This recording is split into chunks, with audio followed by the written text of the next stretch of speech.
ஒரு மனுஷனோட வாழ்க்கை ரொம்ப அழகாகக்கூடிய ஒரு விஷயம் இருக்குன்னா அது கண்டிப்பாக அன்பாக தான் இருக்க முடியும். அன்பு இல்லாதவங்க எவ்வளோ துயரடைகிறாங்க, அன்பு இருக்கிறவங்க எய்தும் பெருமை எவ்வளோ பெரியது, அன்பு நம்ம மனசில் எவ்வளோ நல்ல பண்புகளை விதைக்குது, இதன் மூலியமாக நமக்கு எத்தனை நட்புகளையும் உறவுகளையும் தேடித்தருது, நம்ம சமுதாயத்தை எவ்வளோ ஒரு நல்ல சமுதாயமாக உருவாக்குது, பகைமையை அழிக்குது அப்படின்னு வள்ளுவர் அன்புடைமைங்கிற அதிகாரம் மூலியமாக நமக்கு விளக்கி சொல்லியிருக்காரு. அந்த அன்புடைமைங்கிற அதிகாரத்தோட விளக்கத்தை நம்ம பார்ப்போமா? அன்புடைமையில் முதல் குறள் 71. அன்பிற்கும் உண்டோ அடைக்கும் தாள், ஆர்வலர் புன்கணீர் பூசல் தரும். நிறைய திரைப்பட பாடல்கள் நம்ம பார்த்துருப்போம். அன்பை அடைச்சி வைக்க எந்த ஒரு தாழ்பாலுமே கிடையாது.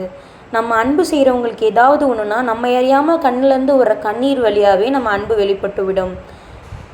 குறள் 72. அன்பில்லார் எல்லாம் தமக்குரியர், அன்புடையார் என்பும் உரியர் பிறர்க்கு. அன்பு இல்லாதவங்க எல்லாமே என்னுடையது, எனக்கு உரித்தானது அப்படின்னுவாங்க. அன்புடையவங்க தங்கள் உடலையும் பிறருடையதுன்னு என்பாங்க. Like an organ donation. என்கிட்ட இருக்க எல்லா பொருட்களையுமே எடுத்துக்கோ அப்படின்னு கொடுக்குற மாதிரி. அன்போடு இயந்த வழக்கு என்ப ஆருயிருக்கு என்போடு இயந்த தொடர்பு.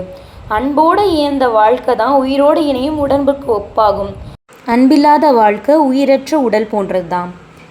குறள் 74. அன்பு ஈனும் ஆர்வம் உடைமை, அது ஈனும் நண்பெனும் நாடா சிறப்பு. அன்பானது பிறரை நேசிக்க வைக்கும், கூடவே அது எல்லாரிடத்தையும் நட்பான வாழும் சிறப்பையும் தேடித்தரும். நம்ம பிறர் ஒருத்தர் இன்னொருத்தர் மேலே கொள்கிற நேசம் அன்பால் தான் வளருது. அது அந்த நட்பை பெருக்கி வளர்க்குற சிறப்பையும் தேடித்தருது. குறள் 75. அன்புற்று அமர்ந்த வழக்கென்ப வையகத்து இன்புற்றார் எய்தும் சிறப்பு. அனைவரிடத்திலும் அன்போடு வாழும் வாழ்க்கையே இவ்வுலகத்தில் இன்பமாய் வாழ தெரிந்தவர்களின் சிறப்பாகும்.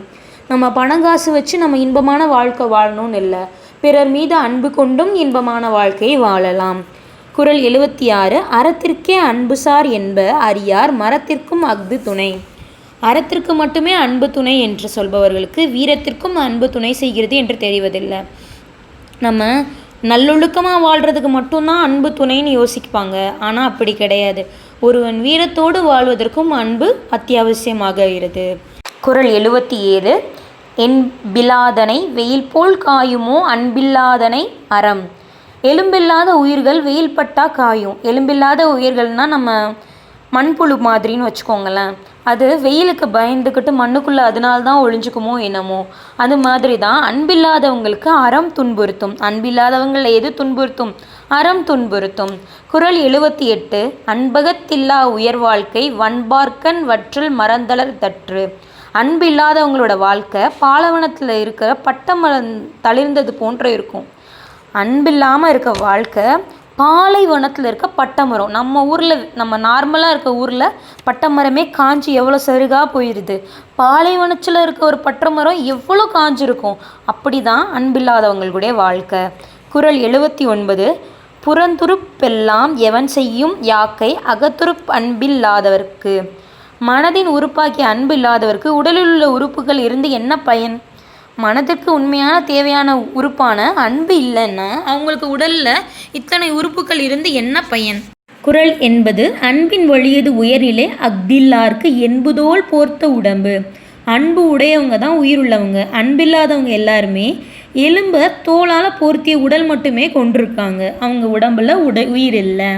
71 80 முடிய அன்புடைமையோட 10 திருக்குறளோட விளக்கத்தையும் என்னால் முடிஞ்ச வரைக்கும் எளிமையாக உங்களுக்கு விளக்கியிருக்கேன். அன்புடைமையை போல் பிற டிஎன்பிஎஸ்சி கண்டென்ட்ஸையும் தெரிஞ்சுக்க நம்ம சேனலை சப்ஸ்கிரைப் பண்ணுங்கள். இந்த வீடியோவை கடைசி வரைக்கும் பார்த்தமைக்கு மிக்க நன்றி.